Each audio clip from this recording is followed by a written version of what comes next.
What's going on, guys? Sammy here for the Rock It Out blog, Consequence of Sound, and we're backstage at the Riot Fest, Humboldt Park in Chicago, Illinois, hanging out with a true rock and roll legend and Boston's very own Ken Casey of the Dropkick Murphys. How are you, man? Good, man. That means I'm old, right? I don't know. Legend means old? I don't know. A legend in his own time. In my own mind, yes. In his own mind as well. How are you, man? What's going on? I'm great, man. Good to see you. Good. Likewise, man. Likewise. And let's kick things off, man. You guys got a brand new album coming out January 8th, I believe. Yeah. Signed and sealed in blood. For longtime fans, as well as the new ones, man. I mean, what do you think they're going to be able to expect off the new album, man? I mean, compared to the last one, which was quote-unquote like a concept album. Yeah, I think you can't do back-to-back concept albums. It would give me a headache. I don't think I could handle it. But the last album was like deep in the writing process, not maybe in the listening process, but trying to connect all the songs. So we came out of that like wanting to just write like the most catchy, hooky, fun record we could, and we just started writing songs, going for it, and I think it's the best batch of songs we've ever written, you know, and I think start to finish, and I think it's just like what the ultimate of what our fans are looking for in a Dropkick's record, I think. I read that, actually. I read that you said like you wanted to try to like write the most fun, most sing-along songs as possible. So I'm wondering, is there a song on this upcoming record that you think is finally going to dethrone Shipping Up to Boston? I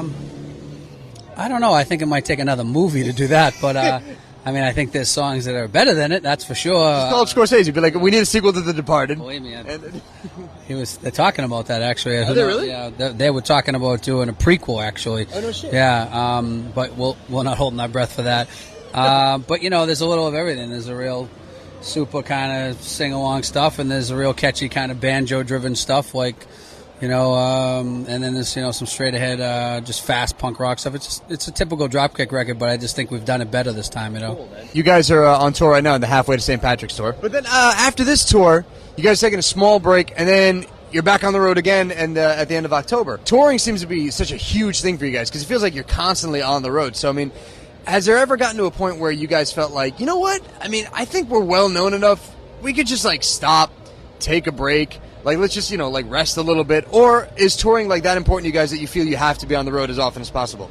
Well, one, like, just coming off a record, recording a record and playing a show last night, it's like playing a show. I was like, oh, this is what it's all about for us, being on the stage with the people, not in a studio. So touring is really where our true love is. But also, we're lucky to have a fan base worldwide, so it takes a long time to get to all those places, you know. And then when, like, it's hard to cover the whole world and then put out an album every 2 years without being on the road constantly. And I'm not complaining. There's a lot of bands that only have, you know, fan bases in little pockets of maybe one country, and really, you know, they're touring.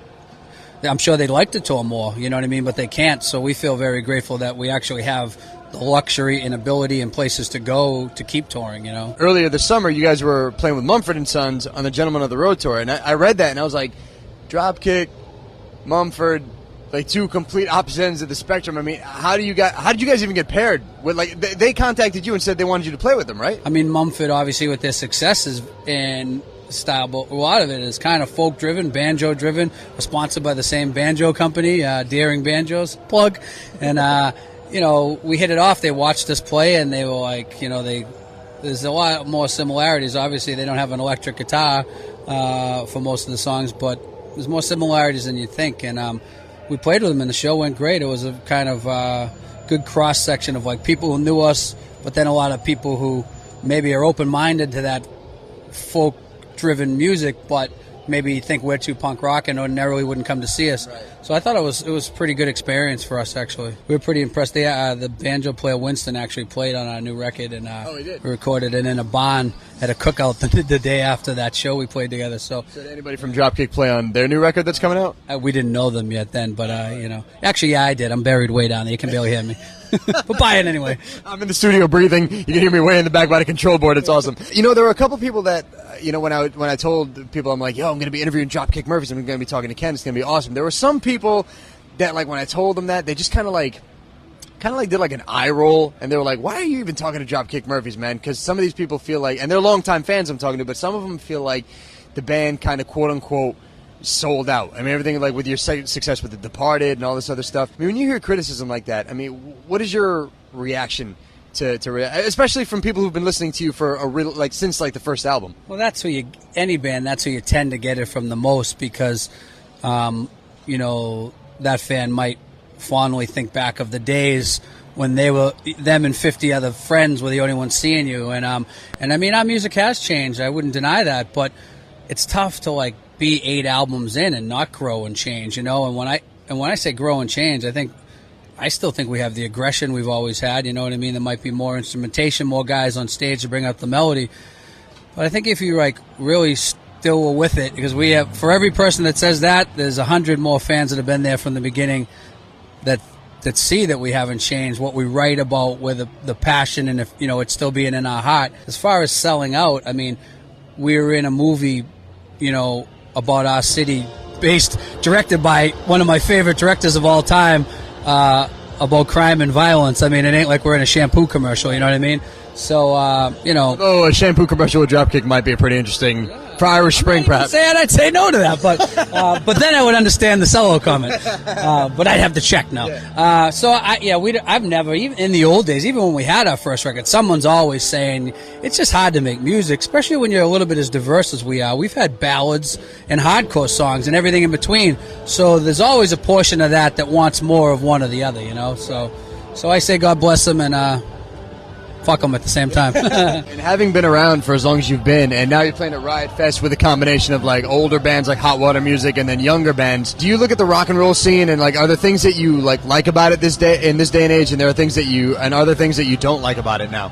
Today is everything I like about, you know, music. Like I like just about every band on the festival. It's like the Warped Tour if they didn't put on bad bands. You know, you get 30,000 people all coming to see a very similar genre of music. I mean, you know, on a show like this, the average fan is going to come in and pay their money and see probably at least 10 bands they like, where they might go to another festival and there's only 2 or 3 bands that fit the mold of what they like.